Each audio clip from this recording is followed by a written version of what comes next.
Season 1, Episode 18. I remembered where the camera was now. It's up here. I keep wanting to look at his computer screen. Well, welcome to another edition of the Randal Report. And I don't know what episode, where we are episode-wise. I literally just said we're episode 18. All right, there you go. Just shows you see how much attention I really pay to everything. Since the recent stabbing of Salman Rushdie, the author of the Satanic Verses, of course, the subject of free speech, of course, and the right to offend and that whole kind of subject has reared its head again, although it never really went away. And of course, in recent times, it's become commonplace to be vilified, lose income, lose your livelihood for simply expressing an opinion that other people then take offence at. So I guess the question today is have we become a society that's now too easily offended? And where do we draw a line and on what is and isn't acceptable to say before we say that, okay, that demands, that kind of behaviour and attitude demands attention. There you go. The right to offend through expressing an opinion Should be universal, in my opinion at least. There should be nothing off the table, nothing that should not be discussed. You should be able to offend. You should be able to say anything that doesn't, I don't know, what's the boundary? Inciting violence? Right, okay. But then the question is, what's violence? Because obviously now you get to the point where, speech can be violent. I'm not quite sure how that works. But, there have been people... Like hate speech? What is hate speech? Hate speech is essentially... I want to kill you. That would be hate speech. But that's not regarded... Yeah, but that's like the most extreme I want to version kill you because you believe in X and Y. Yeah, but hate speech can also be calling someone who's clearly fat. Okay. Right, okay. That can also be hate speech. Well, why? If somebody's fat, they're fat. Not using someone's pronouns properly can also be regarded as hate speech today. So the question is, what constitutes offence and what constitutes there we go. Hateful language and speech? Exactly. Where is the line where something is offensive?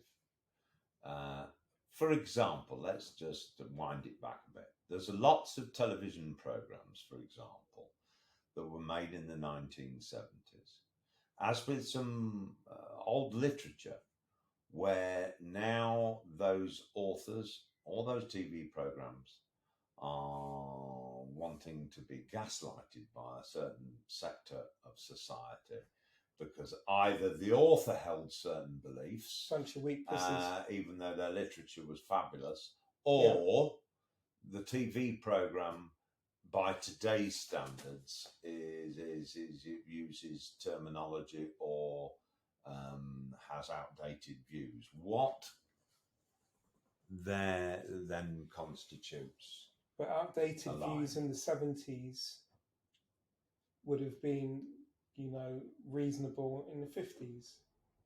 Exactly. We still show films from the 1950s. Everything these days has got a flaming health warning on it, or a warning about the lack of sensitivity. Our sensitivities have become so much more heightened over the past, let's call it 15 years. But do you think that's legitimate, or no, do you think we've taken it too far? It's completely illegitimate.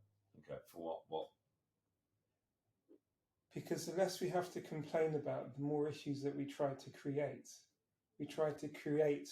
As in the human condition. Yes, the human condition. We try to create issues and problems where they really don't exist. I mean, to take this thing there's a particular issue of Salman Rushdie as an example before we sort of widen it. He writes a book for the last God knows how many years. That was 1989, I believe.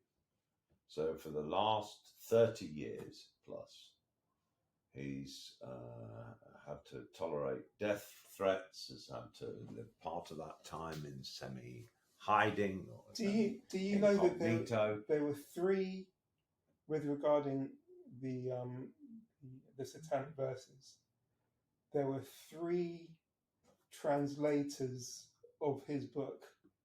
I think one Italian, one Danish, and one Norwegian that were murdered because they translated the book. I mean, so there's three murders at least. God knows who else tried to sort of assault or do who knows what else to other sort of people that were associated with the book. I mean, don't get me wrong. I'm trying to sort of. And why? Because you dare to question. You dare to question another religion. I mean, don't get me wrong. I haven't read the book, so I can't say I'm an authority on the piece of work because I'm not. But I kind of question. But it doesn't matter because blasphemy laws in Islam, you know, in most cases come with extreme penalties, including the death penalty. But so this is within, whether it be Sharia law or laws within Arabic countries, you know, the penalty can be your life. Just seems to me to be rather an extreme and kind of undoes your purpose for whomever you are if you resort through seemingly feeling as though you've been offended or your particular group that you belong to, whether it's, but isn't that the problem? That you offence leads to. But this is my point. Revenge. It's extreme to you. For another community, for another sector of the population, it's righteous and moderate. So then, where is the line? You know, we can poke fun of Christianity, you know, Catholicism, the Pope, and there won't be any legal ramifications to doing so. But that's not because legal. It's illegal to go around murdering people. No, but it's not illegal to blaspheme the church, the Roman Catholic Church. Not anymore. Not anymore. No. Maybe a few hundred years ago. Okay. You could lose your life over it. What you're trying to say is that you have to respect the particular. You don't have to like it, and it may seem extreme within our society, but there are other people in other societies that regard that as as acceptable. That situation has happened in Western society. It's been attacked. Yeah, no. Well, this is why I agree with you. So obviously, Salman Rushdie wrote this book. It was controversial. A fatwa was placed on him that hasn't really been ever removed. You know, I think there's even a bounty on his head of 2.8 or 3 something million pounds or dollars. I don't remember which one it is. But if he's residing in a Western country, then you should also respect Western law. So in a Western society, if he's allowed to make certain comments regarding religion, you know, he should be protected within the law of the country. As I said, I don't know what he put, what is contained within that book. Well, Charlie Hebdo, where the offence cartoon comes from. Yes, that was another one in Paris. So, do you think we should, with certain respect their traditions and culture and religion, and therefore say, well, no, whilst taking the rise out, if you like, out of Western religion, it's not the done thing that has a different belief system and a different set of rules. And I'll tell you why. Because if you were to write, if Salman Rushdie was to write that book in Iran or Saudi Arabia, you know, if within that culture and within that legal system it was illegal to do so, then he runs the risk of whatever punishment he receives. But he's perfectly well aware of that. If he then goes Writes to it a in West, a different. if he writes it in a Western country where you're free to make such comments, Oh, your life shouldn't be on the line, and Right. you shouldn't live in fear of repercussions. Do you think? I mean, obviously, yeah. I wouldn't. I take that wouldn't. point. Would you go to Saudi Arabia and blaspheme Allah? No. Why? No. Why Because would you know I? what the consequences would be. Well, it's not just about the consequences. I also think it'd be like it's the same question as saying, would I go to Italy and publicly coat off the Italians? The fact of the matter is, you know, you're in a place. You need to, you know, well, you don't want to upset people. You want to respect their beliefs and their particular culture and their particular nation. So you go there and you behave in a manner. What's the old adage? When in Rome. Yeah. And you behave in a manner accordingly. If you go to a country that, like Saudi Arabia, that has particular, say, laws, if you, for instance, say drug laws that are different to obviously elsewhere, and the consequences of which, then would be forgiven for thinking that the wise thing to do was to abide by those rules. It'd be like Otherwise, don't go. It'd be like a WNBA player going to Russia with cannabis oil in your vape and getting 10 years in a gulag. You might think twice about doing that. Exactly. Surely before you go to a country, it's wise to check up on the customs, laws, and acceptable behaviour. And that customs can mean the way you arrive at the airport, whether obviously COVID, whether you were wearing a mask, but in other countries where you were wearing a head covering, or whether it was more suitable to be wearing long trousers than shorts, or all those kind of just considerations of respecting where you're going. So we can't expect everyone to abide by Western culture or standards, because not everyone has the same beliefs or sensitivities. But they are our rules. So if you go to Rome, then you behave accordingly. If you come here, you behave accordingly. If you go to the States, you behave accordingly. Surely. You might get shot in the face. So it's a very good reason to behave yourself in the US, because you never know. Which is why I'm. You know, you might get stopped by the police. Which is why when I go to the US, I'm going to be extra polite to everyone I see. Yes. And hopefully not offend anyone, and end up getting shot in the face. Yeah. Which is a possible. Well, so I guess it is a possibility, but. Well, I mean. And I'm supposed to be driving out there for 10 days, so. Oh, crikey. It'll be funny if I get stopped. Oh, no, it won't be funny. I'll be cacking. I'll jump out of the car, start screaming at people. You know, it's getting bad. Let's see how fast that gets me. People have been dragged out of their motors. The difference here is they don't get shot in the face, of course. They might get tasered a few times. A lentil. Anyway, so obviously it depends where you are. Then. What were we so talking about again? When we talking? Well, we're talking about free speech. Right? Free speech, so the right to offend. Now then. Oh, the different. Oh, by the way, TV. I read something. There's a different. Like in the US, they have the freedom of speech. Yes. But I'll explain the difference. In the US, they have freedom of speech, but in the UK, we have freedom of expression. Okay. Now, the difference between the two is that in the US, freedom of speech means you have the right to offend. Right. It includes all speech, regardless. You could be racist, prejudiced, discriminatory, whatever it is. Okay. You have the right to say whatever you like to anyone, regardless of what is said. Right. The difference in the UK is that you're limited by the fact that you can't say something. Limited by consensus, maybe. No. In the UK, freedom of expression is limited by the fact that you can't incite hate, incite violence towards another. So it can't impede upon another person's freedom of expression. Well, don't get me wrong. So there's a definition. There's a definition which is limited to the fact in the UK that you're not allowed to impede someone else's freedom of expression or freedom of I think that's right. You can't. Which means that we can't say anything we want, because if it impinges on someone else's rights, well, it's gone. That's the limit. Well, it's what's considered to impinging on somebody else's right. This is where we get to the point of offence.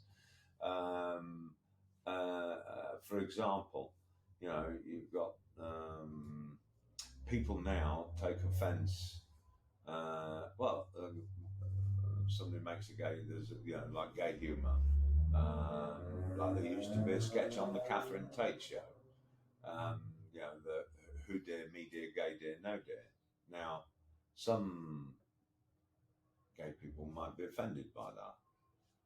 Tough shot. As a gay man, I'm not. Yeah. It's comedy. And I even use the line myself. But at the same time, this is the point. There's other people who are not gay who are offended on our behalf. People have lost their sense of humour. Where's the line? People have lost their sense of humour. It does feel like that. Plenty of people have lost their sense of humour and will be offended at anything. They'll find some reason to because it hurts their feelings. But why does it hurt their? Well, why should it hurt their feelings? I think you've got to look at what's behind the humour to kind of see. I saw an interview. Isn't the point that that your feelings don't matter? Ultimately, I don't care if it hurts your feelings. If you're saying something, it does matter. If you're saying something honest and factual, then your feelings are beside the point. If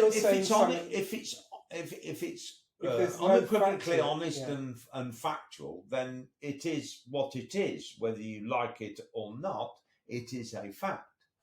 If, however, it is just an individual opinion that has no basis on fact, so it's just I hate something, I dislike these people. But isn't but as an observation, that's obviously a very, very different thing, because there's no fact. As an observation, if someone is obese, yes, and you happen to call them fat and obese, that if you did, yeah, if that person then says that no, you can't say that because you're being fat phobic. Yeah. Now, do you take into account that person's emotions and feelings? Of course you do. When you approach anybody, you wouldn't walk up to somebody and go, "Oh, hello, you're a bit of a skinny." People do that. Well, then it's wrong. Why? Because it's disrespectful. But you're stating a fact. Yeah. Yes, but you can't get offended if you are a skinny person and someone calls you skinny. What is the problem in doing that? There's tact. Hello. When stating a fact, you've got to. It's about judgment. You have to judge a situation, and when you're stating a fact, and well, of course, the thing about it's a fact that also doesn't necessarily need to be stated. So you don't need to walk up to somebody and go, "Yes, pleased to meet you, but you're a bit of a fat four-eyed guy." That's not what I mean. But it's a thing. And look at that nose. It's something about. Do that. But it's something. It's more. You wouldn't do it. It's more perception. Mm. We go back to the trans issue. Yeah. That if you are confronted by someone, yes, and you perceive them to be a certain sex or gender, yes, and then you find out, doesn't matter. Okay. If I look at you, yes, and I call you a woman, because I perceive you to look like a woman, but then you correct me after the fact, yes, that's fine. But if my perception of you is and one you would thing, then apologise, I'm ever so sorry. But I can't do anything about that because my perception is unique, as your perception is unique. Yeah. But on a standard, on a scale, most people use perception. Yes. To exist, to live. Right. Yeah. So if your perception is one way, Yeah. but you are wrong, that's one thing. But if you, for example, again, going back to the fat thing, if someone is clearly fat and you perceive them as fat, but that person takes offense to it, regardless of the fact, what exactly are you supposed to do? How do you navigate through life if someone is unwilling to accept a perceived reality? Yes. But I wouldn't. It's like saying, I wouldn't call somebody it's like- fat to it's- their face it until doesn't they matter. they said to me, "Oh, I'm very It overweight." doesn't matter. It's how you handle things, No, isn't it? but it doesn't. You don't even have to have the interaction. What? Just the fact that you look at someone and perceive them to be fat, if that person gets Well, if they offended are, by that, then you have caused well, offence. so look, so how do they know that I'm looking at them that way? Except it's like... That's not the point, Simon. If someone Yes. believes something to be fatphobic, Yes. then it is. That's it. As in, there is no negotiating the point. If a person who you perceive to be obese, Yes. and that person says no, But you I fa- don't you believe must that, have I s- don't believe that to be the case. But you must and have I said believe something you. to No, them. How do they know that you think they're obese it doesn't. in the matter. first place? If I was If you haven't said if I something. was 200 kilos, Yeah. and you and, wouldn't be sitting on that sofa. and you looked at me, Yeah. even if you were thinking it, saying, "Shit, this guy's fat." Yeah. If you would have made a comment either to me or to That's what I someone said, you've else, got to make that and comment. I would have found out, Yeah.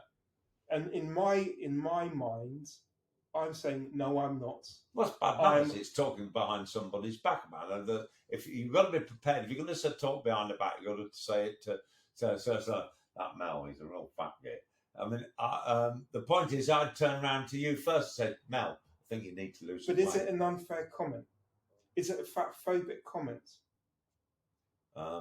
Is it a transphobic comment to misgender someone because your perception is different from what that other person believes it is? No, that's not offensive. I agree with you. It's not No, offensive. but it is offensive today. Until you find out that you're wrong, in which case you need to correct it.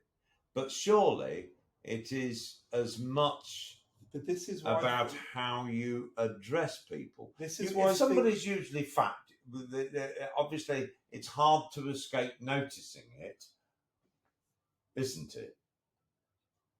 If they were usually enormous and But you in- meet them for the first time, But in today's you are society, going to automatically go, well, but they're a big girl in today's or a big boy. society, you can't.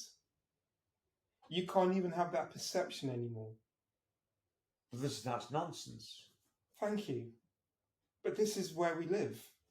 That's absolutely If nonsense. tomorrow you decide you're a woman, we go back to this, and I come back next week, Yes. and I'm like, "Hi Simon, how you doing?" No, you can't call me Simon. I'm it's Sheila. Simone or Sheila, Yes. and I'd be like, "Oh, sorry, I'm now a Sheila. but okay, sorry, but I didn't know." But I would be causing offence to you because Why? I didn't know and I didn't perceive that you had become a woman.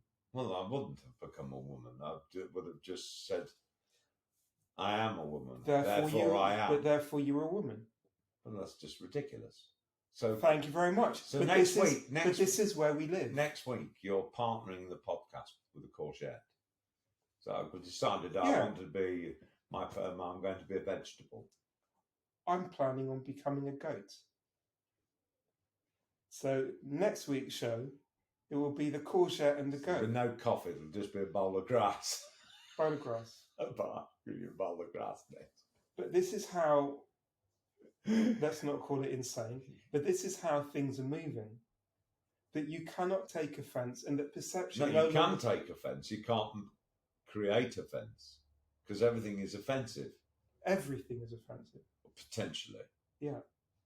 That's ridiculous. But the thing is, but because you aren't allowed to perceive certain things anymore, things have to be spelt out for you. Isn't that a dangerous And then step how do you- towards authoritarianism? We've already got there. You can Well, get. no, I don't you agree can, with that you because can we're get sitting here you having can this get- conversation. But you can get arrested. You could get arrested for misgendering someone on Twitter. The police can come and pay you a visit and say, "Oh, on the 12th of August, you know, on this day, Is it you that you misgender them, or second. you've deliberately Doesn't been matter. snide No, in no, doing so no, when you knew no, all no, along? no. I mean, one is intent. Isn't it about intent? If you misgender someone and that person makes a complaint to the police will go knock on your door and be like, by the way, you know, this is now an offence, because it is an offence. You're not allowed to do that because it's regarded as a hate crime. It's hate speech. Well, just to make so. So we have to, and it only exists in Western society. I bet if you went to Mali, wouldn't be. I bet if you went to Nigeria, this wouldn't be an issue. I don't think there's you know. We create problems where they don't exist. Well, I don't disagree with that, because you know, if we're respectful of, I bet you in Afghanistan this isn't an issue. If we're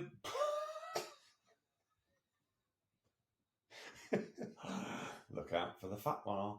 I bet you if you go to Afghanistan, this isn't a problem. I wouldn't know. Everything else is. No. You know, if you're respectful of other people, you're going to, and you are intrinsically a person that believes in the freedom to be, as it were. Yeah. Providing that it doesn't. This is the other issue. Hurt other people. The point is, I get to live my life as long as I'm not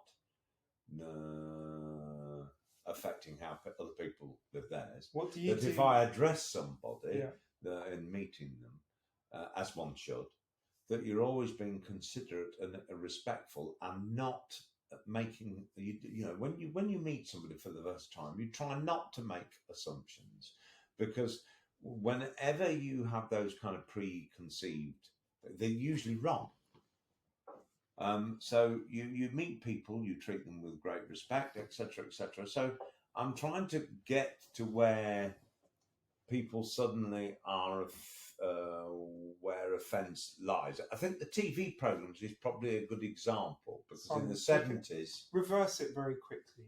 What do you do when a very small subset of the community has such a major influence on the general populace?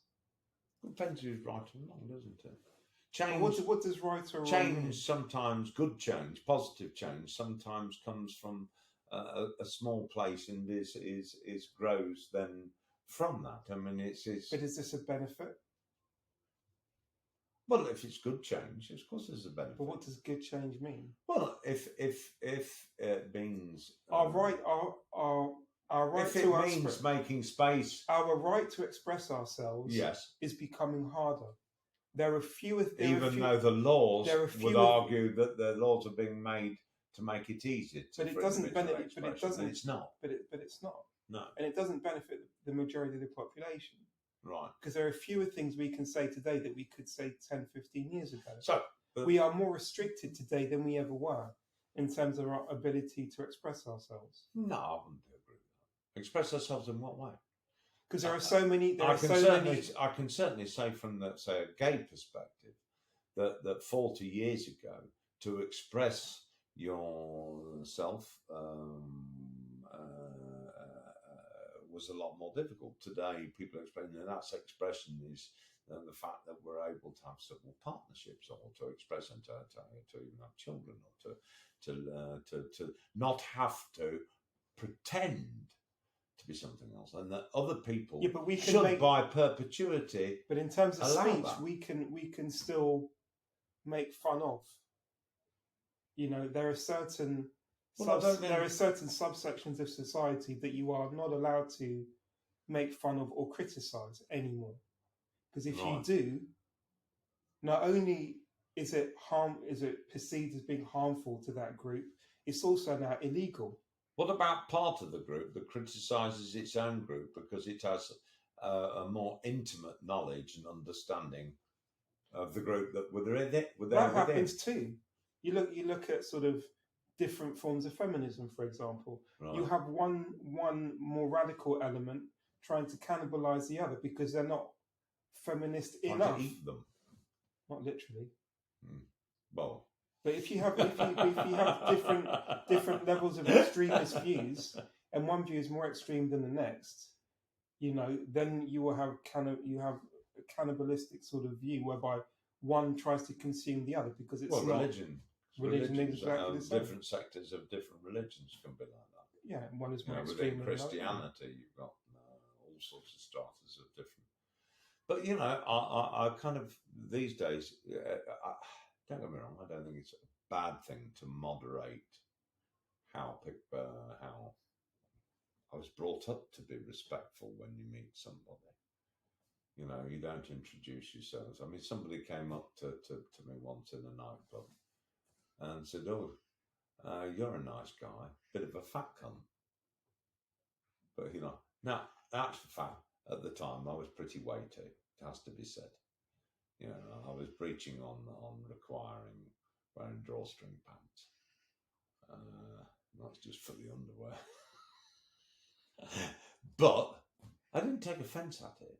But then, obviously, neither do I think it is a particularly suitable way to address somebody. But I wasn't offended by it because I saw, from the point of view of intent, that they were actually being very cleverly funny. And obviously the discussion went on from there. They were very nice. But often an intent in the way context, the inflect and context, and is everything. It's everything, surely. But again, so it's being watered down today.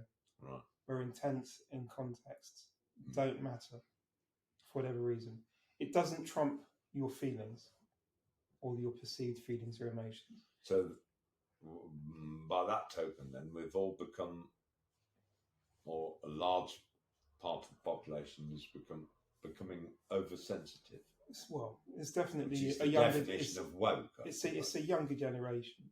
Yeah, it's a younger generation. As I was talking to you earlier, sitting in the coffee shop, and the mugger tried to, do whatever they did. So we should. It was the younger generation that was stood there, phone in hand, recording, and it was only people who were sort of late 30s onwards who actually stood up to try and do something to resolve the situation. Right. A bit like Liz Truss then at that debate. Exactly. Yeah. But I mean, it's ridiculous. It is rather. I mean, I can't really make head and tail of why we've got to this stage that we can't look at stuff that was even made 10, 15 years ago on the TV. Some of it has actually been removed. And I find that rather astonishing because without past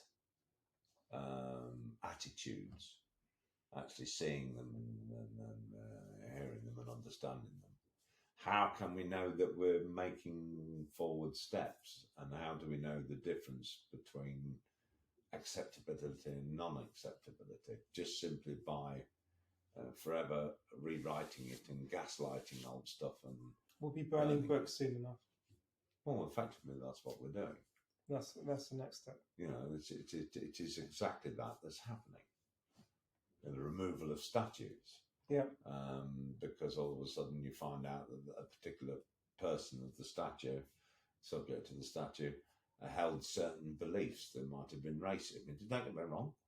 I don't think those people then should be honoured in the same way. I think I'd like to see a plaque on the bottom of the statue that kind of said, this guy, this is the good things he did, and unfortunately had these attitudes which were thoroughly out of step, and his belief system was frankly, just some honesty, some reality of what that person was in the round, the good things they did, the bad things they did, a piece for history, keeping it accurate. I don't believe in dragging it and kicking it over the side into the sea, because that to me is, we can't hide away from the people that had the wrong ideas, surely. Did we have any other questions? No, that's it really, because it was a kind of, it is all about where we should be in terms of, you know, a society not taking offence at everything. Go back 30 years. Yeah. Essentially. Exactly. Well, there we go. I had actually got a little quote. This time you can do it. Oh, you're so kind. Sorry. Bear in mind, on our last little session, my cohort here denied me my anecdote, which was all about the Gribbles. And which is not something... you can Google it if you want to find out. You can Google the Gribbles. But there you or go. any other So, search engine. this is, I think it's Ralph Waldo Emerson, if I'm not mistaken. If you're in favour of freedom of speech, that means you're in favour of freedom of speech precisely for views you despise. Agreed. Ralph Waldo Emerson. On that note, we'll wish you a splendid weekend or day. Goodbye, everybody. Tatty bye.